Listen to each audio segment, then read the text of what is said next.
मर्जी की नेक्स्ट आने वाली एपिसोड में आप लोगों को दिखाया जाएगा कि आखिरकार जो वो यहाँ पर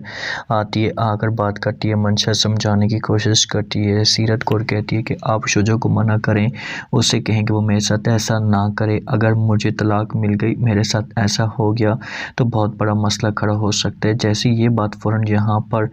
सुनती है सीरत तो वो जवाब देती और कहती है कि आप कुछ भी नहीं हो सकता, यही मैं थी जो आपके सामने रिक्वेस्ट करती थी, आपको बार बार समझाने की कोशिश करती थी, आपको कहती थी कि आप ऐसा मत करें मत करें, लेकिन उस वक़्त आपने कोई बात नहीं सुनी और अब आकर आपको ये सब कुछ याद आना शुरू हो चुका है कि मैं आपको जो है वो माफ़ कर दूँ या आपके साथ बात कर लूँ। नो नेवर, ऐसा कभी भी नहीं हो सकता। बेहतर यही होगा कि आप यहाँ से चली जाएँ और दोबारा यहाँ पर आने की कोशिश मत करना। अब आपके लिए इस घर के जो दरवाजे हमेशा के लिए बंद हो चुके हैं। ये बात जब जहाँ पर मंशा सुनती है तो बार बार रिक्वेस्ट करती है, इल्तिजा करती और कहती है कि प्लीज़ प्लीज़ आप ऐसा ना करें, मेरे साथ मेरी बात तो सुन, लेकिन इनकार कर देती है जहाँ पर सीरत और कहती है कि नहीं, अब तुम्हारी कोई भी बात नहीं सुनी जा सकती। तो मंशा कहती है कि ठीक है, फिर तुम जब मेरी बात नहीं सुन रही तो फिर मैं भी तुम्हारी कोई बात नहीं सुनूंगी और तुम मुझे जानती तो हो कि मैं फिर क्या कुछ कर सकती हूँ और मैं किस तरह से अपना बदला लेने की कोशिश करूँगी। अगर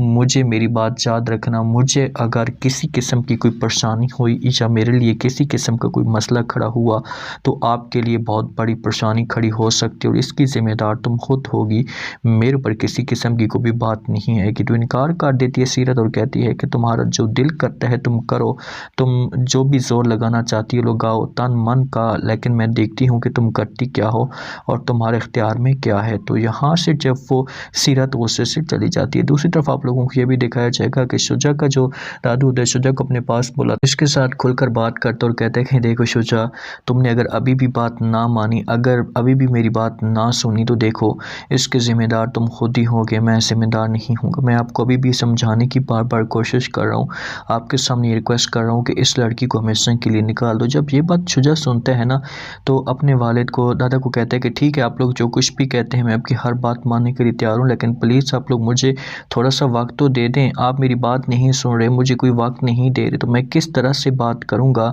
किस तरह से मंशा को समझाऊँगा। वो मेरी बीवी है तो लाजमी तो अपना हक तो मांगेगी, वो कुछ ना कुछ मसले मसाइल तो ज़रूर खड़े करेगी। तो इसी वजह से आप लोगों से इल्तिजा करना चाहता हूँ, रिक्वेस्ट करना चाहता हूँ कि मुझे थोड़ा सा टाइम दे दें, मैं बात करके जो भी बात होगी वो क्लियर कर दूँगा। तो दादू कहते हैं कि ठीक है, आपके पास 1-2 दिन का टाइम है, आपको मैं 1-2 दिन का टाइम देता हूँ, उसके बाद अगर आपने कुछ भी क्लियर ना किया तो फिर आपके लिए मसला खड़ा होगा और इसकी ज़िम्मेदारी सारी की सारी आपके ऊपर आ जाएगी। तो बड़ी परेशान हो जाता है यहाँ पर हमारा शुजा, उसे समझ तक नहीं आती कि वो करे तो करे क्या। यहाँ से जब वो परेशान होकर चला जाता है क्योंकि दादू इसके सामने वार्निंग रख देता है, इसको धमकी दे देता है कि भाई अगर आपने बात ना मानी तो आपके लिए ये चीज़ें हो सकती हैं। अब ये अपने कमरे के अंदर चला जाता है, उदास बैठा होता है। जब इसे मंशा देखती है तो इसके पास आकर बात करती है और कहती है कि देखो, इतना सब कुछ हो रहा है, ये सिर्फ और सिर्फ आपकी वजह से हो रहा है, क्योंकि आप कोई बात तक नहीं करते, किसी किस्म की कोई भी बात नहीं छेड़ते, सब कुछ मेरे साथ नाजायज़ियाँ हो रही हैं,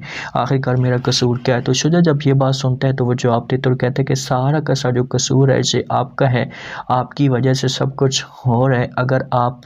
ये सब कुछ ना करती तो कभी भी ऐसा ना होता। तो मंशा ज़ारा के पास भी जाती है और जाकर बात करती है और कहती है कि तुम जब वो सीरत के ख़ानदान के साथ बात क्यों करती हो, तुम्हारा क्या ताल्लुक़ है। इनकार कर देते हैं यहाँ पर ज़ारा और कहती है कि देखो, मैं आपकी कोई नौकरानी नहीं, उनके साथ रिलेशन है, मेरा उनके साथ ताल्लुक़ है, तो आपको बीच में बोलने की ज़रूरत नहीं है, आप बीच में कोई भी बात ना ही करें तो अच्छा होगा। तो ये बातें जब जहाँ पर मंशा सुनती है तो वो सीरत को जवाब देती है और कहती है कि तुम अच्छा मुझे जब वो जानती तक नहीं हो, ज़ारा को कहती है। तो यहाँ से फ़ौरन ज़ारा कहती है कि मैं आपको जानती भी हूँ, आपके तरीक़ों का भी मुझे पता है कि आप क्या हैं और क्या कर सकती हैं, लेकिन इतना रिक्वेस्ट आपसे ज़रूर करूँगी, आपको इतना ज़रूर समझाने की कोशिश करूँगी कि इसमें सिर्फ़ और सिर्फ नुकसान आपका ही होगा और किसी का भी नुकसान नहीं होगा। तो आप प्लीज़ अपने आप को ठीक रखें, अपने आप को मोहतात रखने की कोशिश करें। तो ज़ारा कहती है कि जो कुछ भी होगा वो देखा जाएगा, मैं फ़िलहाल इस मौजू पे डिस्कस नहीं करना